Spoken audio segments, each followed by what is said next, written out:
Bien.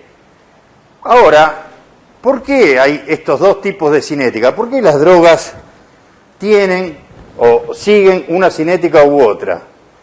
Para esto tenemos que volver a los mecanismos de eliminación de las drogas. Los mecanismos de eliminación, que ustedes algunos ya vieron, puede ser por biotransformación, por ejemplo por metabolismo, o por excreción, básicamente, ¿no? Si son por excreción, vimos que en muchos casos, por ejemplo, ¿se acuerdan cómo era el mecanismo a nivel renal de la secreción? La secreción se hacía contragradiente, gastando energía, había un sistema transportador de bases o un sistema transportador de ácidos. Es probable que si yo tengo una gran cantidad de droga, esos mecanismos estén saturados. ¿Y qué pasa cuando algo está saturado? ¿Se acuerdan de bioquímica? De la cinética de Michaelis-Menten, que llegaba a un punto donde la cantidad de enzima que había no podía aumentar más la velocidad de catálisis. Llegaba a un punto donde se alcanzaba la velocidad máxima. Por más que aumente el sustrato, el producto no iba a aumentar más rápido porque se habían saturado las enzimas metabolizadoras. ¿Se acuerdan de eso? Bueno, acá es lo mismo. En los transportadores que hay a nivel renal, va a llegar un punto, si yo aumento mucho la concentración de droga, en que se van a saturar. A partir de que están saturados, se llega a la velocidad máxima, que es siempre la misma. Después que yo aumente por encima más droga para eliminar, no la van a poder eliminar más rápido, porque se alcanzó la velocidad máxima, la velocidad de saturación. Entonces, las drogas que siguen cinéticas de orden cero, lo que está ocurriendo en realidad es que los procesos de eliminación, sean los citocromos a nivel hepático, sean los transportadores a nivel renal, el mecanismo que sea, está saturado. Ya, por más que aumente la concentración de droga del compartimiento, no se va a poder eliminar más rápido. Se va a eliminar siempre a la misma velocidad. Eso, entonces, es característico de la cinética de orden cero. Cuando una droga sigue una cinética de orden cero y a cualquier concentración siempre se elimina a la misma velocidad, es porque está por encima del nivel de saturación. ¿Se entiende? Y las de orden 1, no. En las de orden 1 pasa lo que ocurre, ¿se acuerdan en la cinética enzimática cuando había poca concentración de sustrato? Si yo aumento un poquito más el sustrato, ¿qué va a pasar con la velocidad de reacción? Aumenta. Bueno, en esa parte, digamos, donde no hay saturación, a mayor concentración de droga, se va a eliminar más rápido. Y se observaría en ese caso una cinética de orden 1, ¿está bien? Mayor concentración de droga en el compartimiento, mayor velocidad de eliminación. Entonces, si los mecanismos de eliminación no están saturados, va a aumentar la velocidad de eliminación y por lo tanto se observará una cinética lineal de orden 1. Si existe saturación, nunca se podrá aumentar la velocidad, va a ser siempre la misma y se observará una cinética de orden 0. Ahora yo les pregunto, supónganse que una droga se elimina con una cinética de orden 0, es decir, siempre la misma cantidad. ¿Qué pasa si las concentraciones son muy bajas de esa droga? Podría llegar a un punto, si las concentraciones son muy bajas, en que ya no esté más saturada y en ese caso, ¿qué cinética se observaría? De orden 1. Ahora vamos a explicar cuándo puede pasar uno u otro de los procesos. Las cinéticas se dividen en cinéticas de orden 1 y cinéticas de orden 0, como hemos visto antes. Sin embargo, hay otra clasificación, si se quiere, que es cinéticas dosis dependiente y cinéticas dosis independiente. Esto muchas veces trajo lugar a confusión, por eso yo puse esta diapositiva para tratar de aclarar un poquito. Cuando el tipo de cinética no depende de la dosis, se dice que la droga observa una cinética dosis independiente. Tipo de cinética quiere decir si la droga sigue una cinética de orden 0 o sigue una cinética de orden 1. Es dosis independiente si siempre sigue la misma cinética y si esa cinética es de orden 1. Las dos condiciones tienen que cumplir. Que siempre, a cualquier dosis, la droga se elimine con ¿qué cinética? De orden 1. Es una definición, ¿eh? Después vamos a tratar de explicar por qué. ¿Se entiende? es dosis independiente si siempre se elimina con una cinética de orden 1, independientemente de la dosis que yo dé o de la concentración que yo tenga en el compartimiento. ¿Se entiende? Entonces es dosis independiente. Esto, ustedes me dirán, pero esto nunca puede ocurrir, porque llega un punto donde se va a producir la saturación. Bueno, en la diapositiva siguiente vamos a ver que muchas veces ocurre, y vamos a explicar por qué. Por ahora, digamos que, por ejemplo, aquellas drogas que en teoría solo se eliminan por filtración glomerular, deberían dar cinéticas dosis independientes. ¿Por qué? Si solo se eliminan por filtración, se excretan por filtración glomerular. ¿Por qué? Porque prácticamente es una vía insaturable, ¿está bien? Entonces es lógico que siempre sea la misma la cinética y siempre sea de orden 1, ¿está bien? Nunca se satura. Si a dosis baja se sigue en cinética de orden 1 y a dosis alta se observan cinética de orden 0, entonces se habla de cinéticas de dosis dependiente o micaelianas. Entonces esta es la diferencia entre dosis independiente y dosis dependiente. ¿Qué tipo de cinética siguen las dosis independientes? Siempre orden 1. ¿Y las dosis dependientes? Orden 0 cuando están saturadas y orden 1 cuando no están saturadas. Es un concepto teórico más que real, pero ahora vamos a ver que tiene bastante aplicación. Esta es una cinética de orden 1, lineal y dosis independiente, donde ven que a todas concentraciones siempre la velocidad de eliminación aumenta cuando aumenta la concentración de droga en el compartimiento. O sea, siempre es de orden 1. Y esta es dosis dependiente. Hay una zona, en particular, esta es un gráfico, una cinética de Michaelis-Menten, ¿no? Hay una zona que es prácticamente lineal cuando las concentraciones de drogas son bajas y cuando son altas prácticamente se hace de orden 0. ¿Está bien? Depende de la dosis si va a seguir una de orden 1 o va a seguir una de orden 0. ¿Se entiende? ¿En qué caso se observa esto y en qué caso se observa esto? Bueno, dosis independiente. Por ejemplo, para dar algunos ejemplos, esto no es necesario que en este momento lo sepan de memoria, pero bueno, la idea es que entiendan el concepto. Cuando las drogas se eliminan casi siempre por filtración glomerular, como hemos visto, un ejemplo es la gentamicina, por dar un ejemplo, ¿no? Casi siempre se elimina por filtración glomerular. ¿Qué otra droga conocen que se elimine casi siempre por filtración glomerular? La creatinina, ¿no? Por ejemplo. Estoy imaginándome algún ejemplo, ¿está bien? Bueno. Drogas que no se acercan in vivo a los niveles de saturación.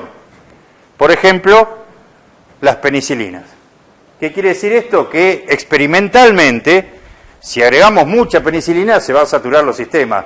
Pero en la práctica, in vivo, casi nunca se van a saturar. ¿Está bien? Drogas con las que no es posible acercarse a los niveles de saturación debido a su toxicidad. Por ejemplo, la digitoxina es demasiado tóxica como para que se pueda acercar al nivel de saturación. Primero se produce la muerte, ¿sí?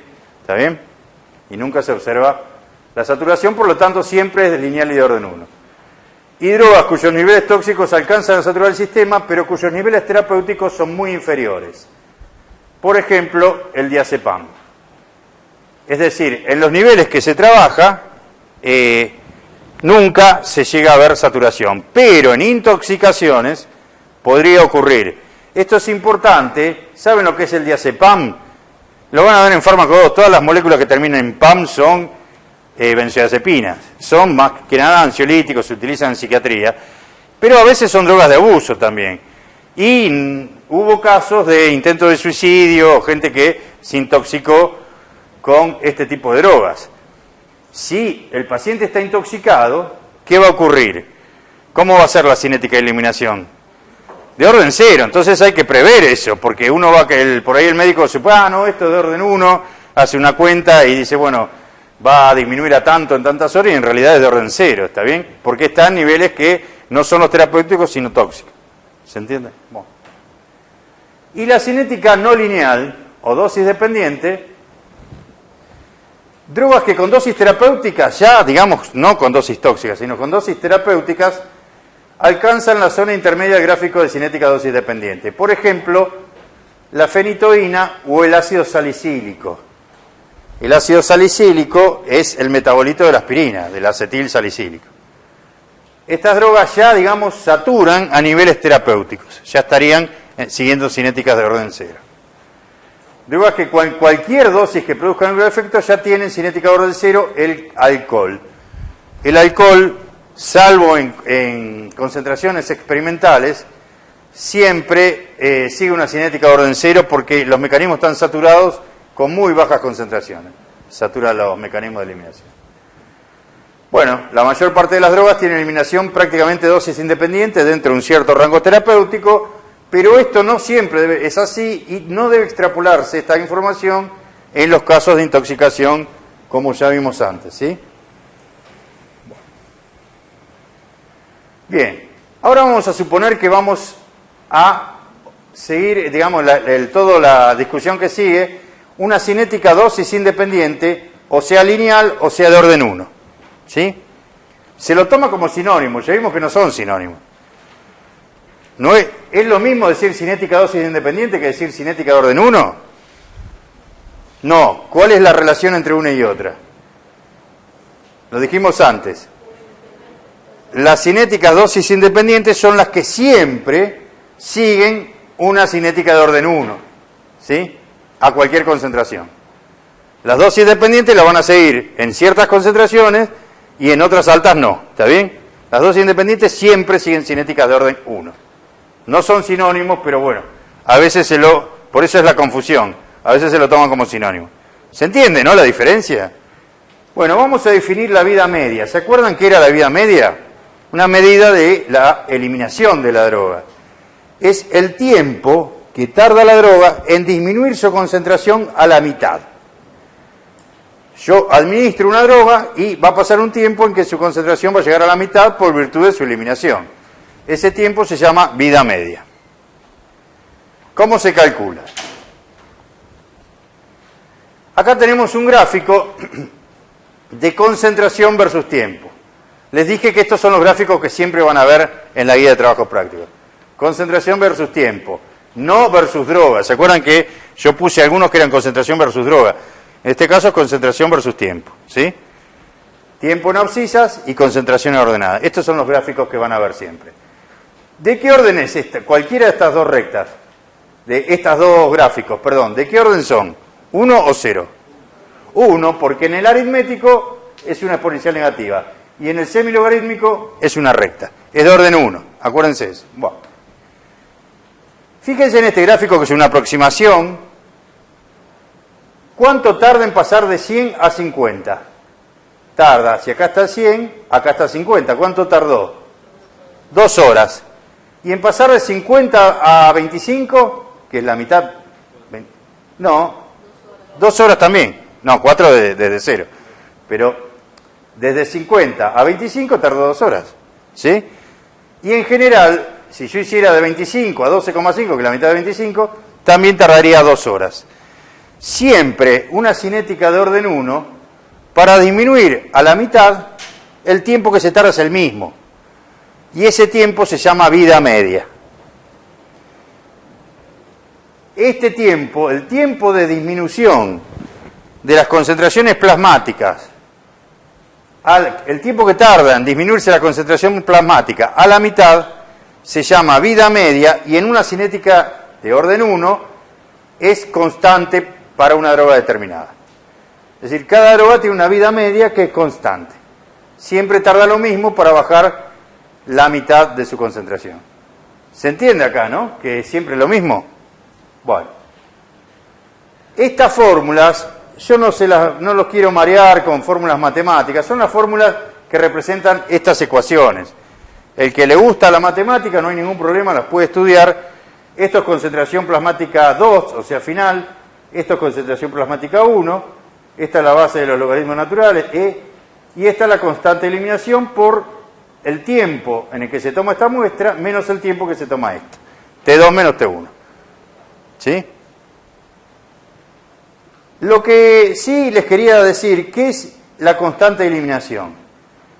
La constante de eliminación es una característica que tiene es un parámetro farmacocinético de una droga que es la inversa, de algún modo, de la vida media. La constante de eliminación da una idea de cuán rápida es la eliminación de esa droga. Y está representada en un gráfico semilogarítmico por la inclinación de la recta que da. Esta pendiente es menos la constante de eliminación. Si esta pendiente es más pronunciada, la constante de eliminación va a ser mayor. Cuanto más pronunciada sea la pendiente, mayor va a ser la constante de eliminación y por consiguiente la velocidad de eliminación va a ser mayor o menor. Si la constante es mayor, ¿cómo va a ser? Mayor. ¿Y la vida media cómo va a ser? Menor, porque a mayor velocidad de eliminación, menor vida media. ¿Sí? Esta es la fórmula matemática, que no se la vamos a pedir, que despejando esto, ¿no? De la constante de eliminación de las cinéticas de orden 1. Lo que sí es importante que les quede el concepto de qué es la constante de eliminación, es una medida de cuán rápido se está eliminando esa droga. Y es la inversa, obviamente, de la vida media.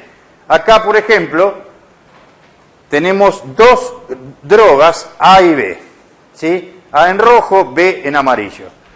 Esto es el gráfico aritmético o lineal y este es el gráfico semilogarítmico.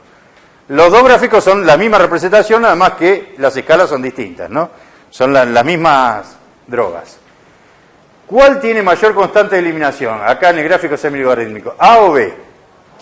A, porque la pendiente es más negativa, la pendiente es más empinada. La constante de eliminación es mayor. ¿Cuál? En este caso es más difícil de ver, pero fíjense que la exponencial negativa es más empinada también en el caso de A. Bien, este es simplemente un cálculo de pendientes. Calculando la pendiente vemos que la constante de eliminación de A es mayor que la constante de eliminación de B. Y eso es lo que sale del gráfico. No hace falta que hagan estas cuentas, lo importante es que a primera vista sepan reconocer cuándo una droga tiene una constante de eliminación mayor que otra y qué implicancia tiene eso. Y dijimos que la constante de eliminación es inversamente proporcional a la vida media. Bueno, la vida media, de hecho, es logaritmo de 2 sobre la constante de eliminación. Logaritmo de 2 es un valor que siempre, logaritmo natural de 2, vale 0,69. Entonces acá se puede reemplazar este valor, este logaritmo de 2 por 0,69. La vida media es igual a 0,69 dividido la constante de eliminación. ¿Qué quiere decir? Que a mayor constante de eliminación, ¿cómo va a ser la vida media? Menor. ¿Está bien? Bueno.